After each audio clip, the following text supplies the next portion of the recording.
अभी रत्नागिरी से नारायण राणे में आपको जो भी सीट वाइज जो ट्रेंड्स आ रहे हैं वो हम आपको साथ साथ बताते जा रहे हैं। टैली पर आप नजर रखिएगा, 46 ट्रेंड्स हैं, 34 पर मोदी की फोटो के आगे 35 दिखाई दे रहा है आपको, 9 पर इंडिया गठबंधन आगे चल रहा है, 3 पर अन्य। गाजियाबाद से बीजेपी के अतुल गर्ग, चुरू से कांग्रेस के राहुल कस्बा। हमने राजस्थान की बहुत चर्चा की, राजस्थान की बहुत सीटों के ट्रेंड्स शुरुआत में अचानक आए हैं।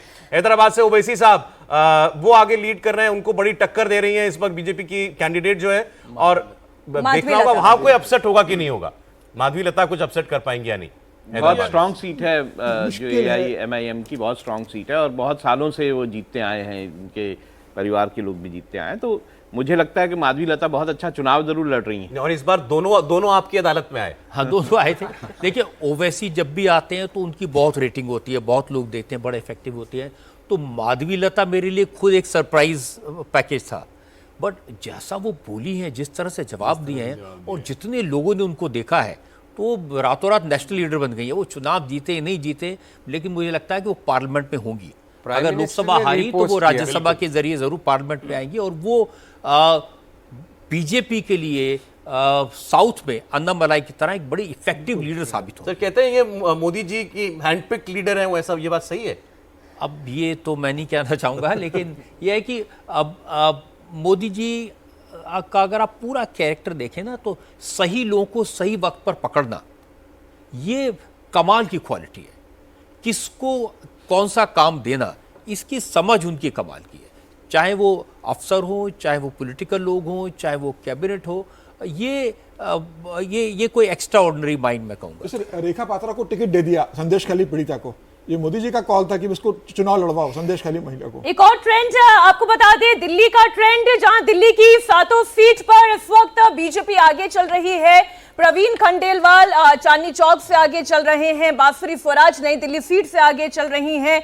दिल्ली की 7 सीट पर जो रुझान है वो बीजेपी के लिए उत्साहवर्धक है, और यही बात कही जा रही थी राहुल जी, दिल्ली की 7 सीट बीजेपी जीत बिल्कुल। सकती है। एक जो ट्रेंड्स आए थे उसमें भी यही कहा जा रहा था कि सिर्फ चांदनी चौक की एक सीट है जो कि अब आप दिखा रहे कि आगे चल रहे हैं, उसमें जो है खंडेलवाल, वही एक सीट थी जिसको लेकर जो एग्जिट पोल है उसमें संशय थे। बाकी सीटों पर तो वैसे भी कोई खास संशय। आप देखेंगे जहां जहां मुस्लिम वोटर्स ज्यादा है, चाहे वो चांदनी चौक हो, चाहे वो हैदराबाद हो, चाहे वो मैनपुरी हो, उसके बारे में पहले ही कह देते भाई ये तो बीजेपी नहीं जीत पाएगी।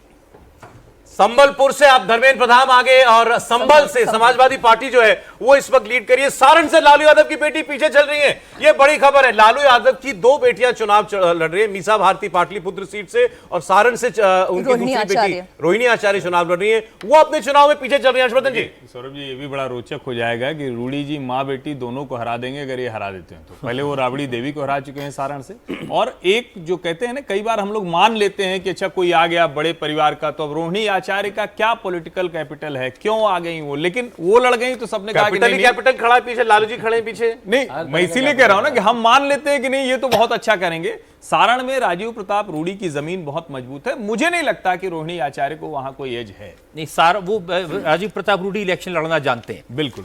अरे मीसा भारती भी पीछे, पाटलिपुत्र से मीसा भारती पीछे, रोहिणी आचार्य, मीसा भारती दोनों इस वक्त ट्रेल कर रही है।